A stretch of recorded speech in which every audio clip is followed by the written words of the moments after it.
Papasok pa lang ng Barangay Bonbonon sa Iligan City, mamamangha ka na sa tanawin rito.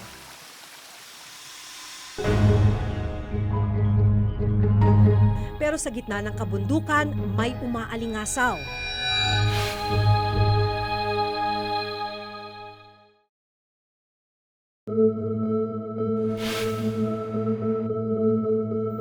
Sa bahaging ito ng Iligan City, natagpuan ng Reporter's Notebook ang gabundok na basurang ito. Dito'y tinatapon ng basura ng buong Iligan City.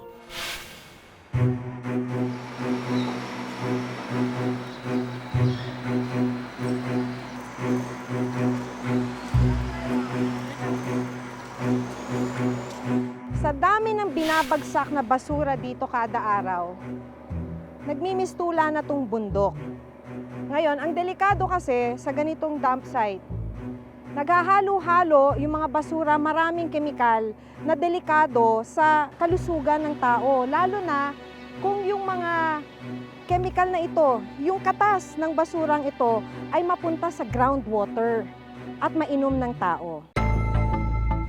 August 2013, binuksan ng dapat sana ay 5 ektaryang sanitary landfill dito sa Iligan City. Pero sa kasalukuyang kalagayan nito, isa na ito ngayong open dump site. Kung tutuusin, taong 2000 pa nang isabatas ang Republic Act 9003 o ang Ecological Solid Waste Management Act. Batas na nagbabawal sa lahat ng open at controlled dump site. Dahil halo-halo na ang itinatapon rito, sa halip na makontrol ang pagdami ng basura, naging gabundok ito. Naglagay ang dating administrasyon ng Iligan City ng treatment box sa ibaba ng dump site para masalo at masala ang katas ng basura. Pero dahil tone-tonelada na ang basura rito, umaapaw na ang lamang katas ng treatment box. Hindi na rin ito nasasala at natitreat ang katas ng basura. Ang maruming katas dumidiretso sa ilang yamang tubig.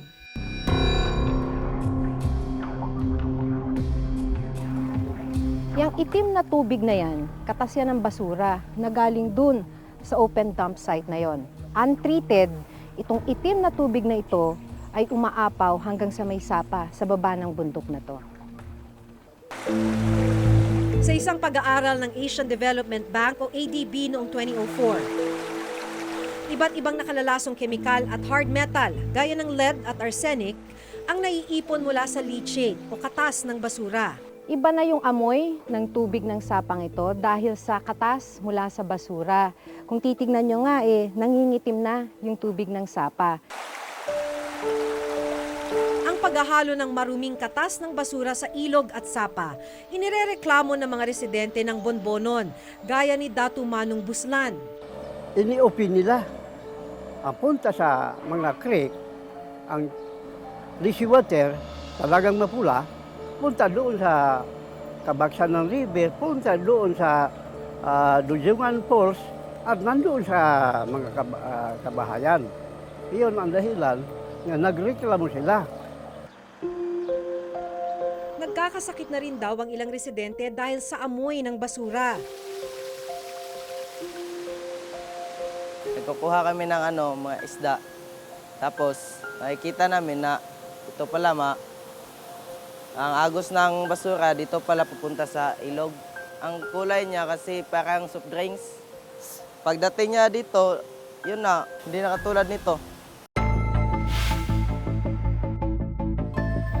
Sa totoo lang, hindi dapat dumidiretso ang lahat ng basura sa itinayong landfill. Dapat sana, ang mga nasegregate na basura ay daraan muna sa isang tinatawag na Materials Recovery Facility o MRF. Sa MRF, inaasang mapoproseso ang mga basura para mahiwalay ang mga nabubulok, hindi nabubulok at maaaring iresiklo. Sa MRF din dinadala ang mga basura ng mga residente upang maihiwalay ang mga maaari pang pakinabangan. Pero sa basurahang ito sa Iligan City, magdadalawang taon nang hindi napakikinabangan at nakatenga ang MRF.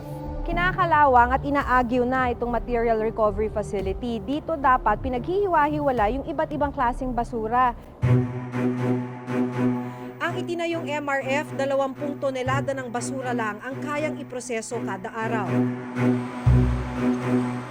Pero ang itinatapong basura rito umabot sa 80 hanggang 100 tonelada. 80 hanggang 100 tonelada ang ibinabagsak sa open dump site na ito kada araw. Galing yung mga basura na yan mula sa 31 barangay ng Iligan City. Kailan panahin tutong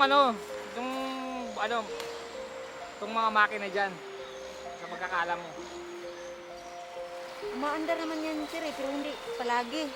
Hindi palagi. Oh. Bakit daw po? Minsan kasi nasisira, tapos minsan nababarahan ng basura.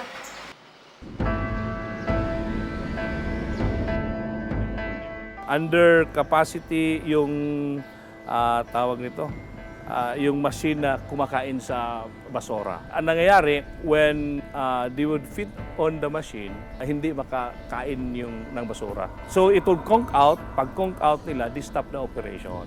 Pero ano mo nangyari? Kung dati kaya ng 20 tons, bakit po walang operational ngayon? Hindi talaga umaabot ng ano. Kasi when they started operating it, yung machines conked out. So hindi, maraming nasira talaga ng mga machines. So hindi na ho talaga mapakinabangan. Kaya hindi makipakinabangan at the moment. Mahigit 1 taon lang umandar at napakinabangan ang mga makinaryang pinondohan para sa basura ng syudad. They tried to repair the makina, pero mga people who were working here, they give up. Hindi kaya. They give up, hindi kaya. Hindi kaya. Plus, ang problema is compounded. Dapat masegregate. Masegregate. Bago ipapasok. Bago, kapag kanilang, meron ding final segregation sila. Pero walang hindi nagawa. Pero ang problema ho itong MRF ninyo ay nakatiwangwang lang po. That's right. We wanted to make this function. No? And the mayor wanted to make this operational. Only to realize na supposedly yung sabi nila ang CMRF can eat up like as much as 60 to 80 tons daily. Pero when the actual operation was done, it could hardly consume 20 tons a day. At dahil walang matinong MRF, padami ng padami ang basura rito sa Barangay Bonbonon. Nito lamang nakaraang taon, naghain ng petisyon ng mga residente ng Barangay Bonbonon para maipasara ang dump site. Ano na nangyari sa pakikipaglaban ninyo? Kung inihintay namin, kung may resulta ba wala. Hindi ba labag yan sa kuan, balaod? Labag yan sa kuan. Oo, bawal. Bawal yan, open field. Medyo matagal naman na may open dump site. Pero bakit ho hindi ginawa ng paraan ng LGU? We tried actually to make other landfill that will not have this kind of magnitude of the problem. We have opened up a new landfill. But as I said, politics is at work and the mayor had been stopped. There are threats of filing a case against him because the new dam site has been opened without approval of the council and so on and so forth. We have to stop and we have to bring the garbage again here. The best we can do is suggested by the DNR and academia is to put all this garbage down to the pit. We have that pit that have been made, and then we have to be strict in applying the chemicals that should treat. Kaso wala pa rin hong Kaya chemical, wala. untreated hanggang ngayon. That's how government works. Now that I am in the government, it is one of my frustrations.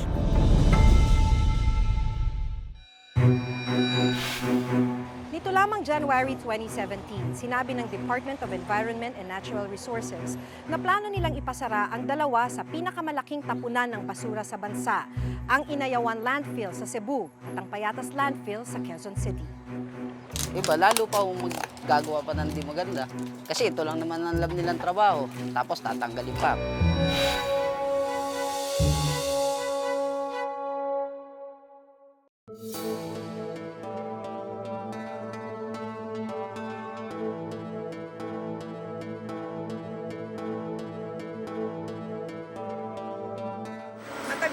sa batas ang Solid Waste Management Act. Yung pinagbabawal yung ganitong klaseng bagsakan ng basura.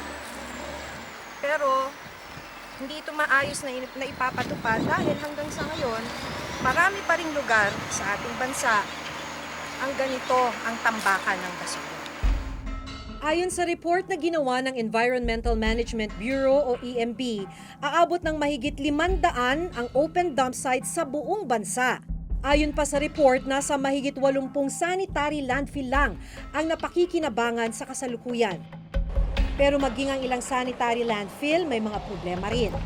Nito lamang January 2017, sinabi ng Department of Environment and Natural Resources na plano nilang ipasara ang dalawa sa pinakamalaking tapunan ng basura sa bansa, ang Inayawan Landfill sa Cebu at ang Payatas Landfill sa Quezon City. Taong 2015 nang huli naming mapuntahan ang Payatas Landfill. Pero gaya ng landfill sa Iligan City, ang sinundan naming dump truck na ito, halo-halo na ang lamang basura. Hanggang sa makarating sa Payatas Landfill, walang segregation na naganap. Kaya mistulang isang malaking open dump site ang Payatas. Ang bundok ng basura na ito ay basura pa lamang ng Quezon City. 1,259 tons ng basura kada araw na naipon simula noong 2010. At sa lagay na ito, ikalawa pa lamang ang Quezon City sa pinakamaraming basura na naproproduce sa buong Metro Manila kada araw. Ang problema, dahil sa lumalawak na espasyo para sa basura sa Payatas, naapektuhan na raw ang mga residente ng Barangay Payatas kung saan nakatayo ang tapunan ng basura. Ang kwento ng mga residente dito, yung bundok ng basura na yan, dati, puro kabahayan. So sa estimate nila, nasa 1,000 na or mahigit sa 1,000 pamilya na yung napaalis para lamang dito sa tambakan ng basura ito. Ayon sa DENR, nakababahala raw ang katas ng basura mula sa Payatas dump site na dumidiretso sa ilang yamang tubig. Actually, we really do not know the reason, but there were allegations that it may be contaminating the La Mesa watershed. But based on a study also conducted, the wastewater or the leachate flowing from the dump is not really going to the La Mesa dam because the elevation of the La Mesa dam is higher than the landfill. So maybe that's one of the reasons why they would want the Payatas landfill to be closed. The position really of the city is we are closing Payatas soon as we have already completed the closure plan that we have submitted. And besides, it is really due for closure already in the next 2 or 3 years. Marami talagang dito. Unang-una yung mga iba, lalo pa kung maggagawa pa ng di maganda. Kasi ito lang naman ang alam nilang trabaho. Tapos tatanggalin pa. Kung tatanggalin, dapat may alternatibong pagkakakitaan. Para sa akin talaga, malaking kawalan din kahit paano. Dahil dito, madali ang kita. Dahil hindi ka nalalayo, dyan lang eh. Kasi kagaya namin nagja-jumper, tapos medyo namimili kami ng konting kalakal, medyo apektado talaga, medyo mahihirapan. So since na may lifespan pa na more 2.5 years ang Quezon City, yung Payatas Sanitary Landfill, I think they have enough time to prepare. Mag-prepare, kailangan ng preparation kasi dahil kung ura-urada mo na pinasara, problema kung saan magtatapon, di ho ba? Sa Cebu, ganun din ha. Hindi nalalayo ang itsura ng Inayawan Landfill sa Cebu sa Payatas dump site. Halo-halo na ang basura sa Inayawan. September 2016 nang irekomenda ng Department of Health sa Cebu na maipasara na ang Inayawan Landfill. Matapos kasi ang ginawa nilang inspeksyon sa dump site, nalalabag umano ng namamalakad ng landfill, ang Clean Air Act, Ecological Solid Waste Management Act at Sanitation Code of the Philippines. Ang city is accepting the decisions. Nag-divert na kami ng disposal namin ngayon. Nag-order sila nga we will submit a monthly monitoring para sa closure and rehabilitation namin. Ayon sa DENR, binibigyan pa nila ng pagkakataon ang lokal na pamahalaan ng Quezon City at Cebu City para makahanap ng alternatibong tapunan ng basura. Noong nakaraang taon, nagsampa ng kaso ang National Solid Waste Management Commission sa 50 LGU dahil sa patuloy na pagkakaroon ng open dump sites sa kanilang lugar. Nakasaad sa Solid Waste Management Act na obligasyon ng mga lokal na pamahalaan ang tamang pagtatapon ng basura.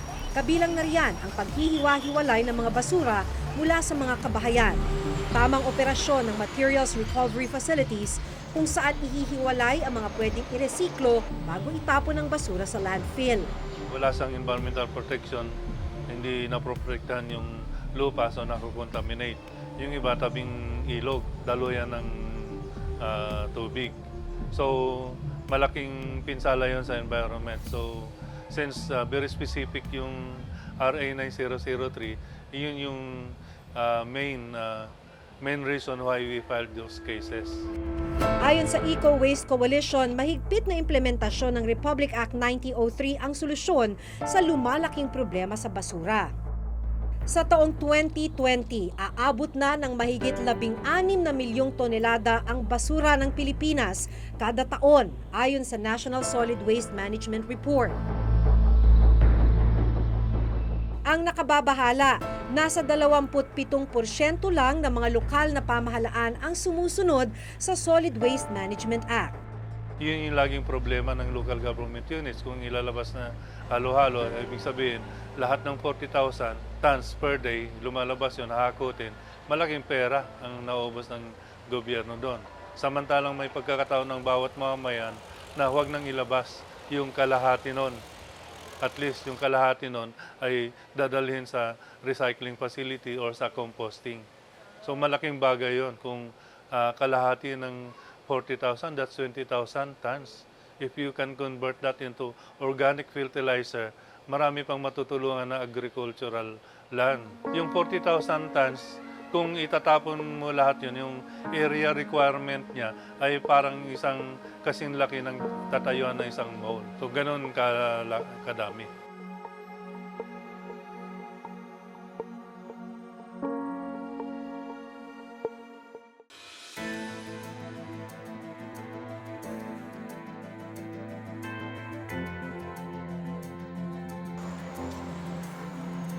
Sinabi na mismo ng mga eksperto na kung hindi masusolusyonan sa lalong madaling panahon, ay maaari tayong malubog sa basura. Maaring hindi na rin kayanin ng mga landfill ang basurang itinatapon sa mga ito sa darating na taon. Kaya hindi dapat ipagwalang bahala ang lumalalang sitwasyon ng basura sa bansa. Isa itong lumang problema na naghahanap ng panibagong solusyon. Hanggang sa susunod na Huwebes, ako si Maki Pulido at ito ang bagong dekada ng Reporter's Notebook.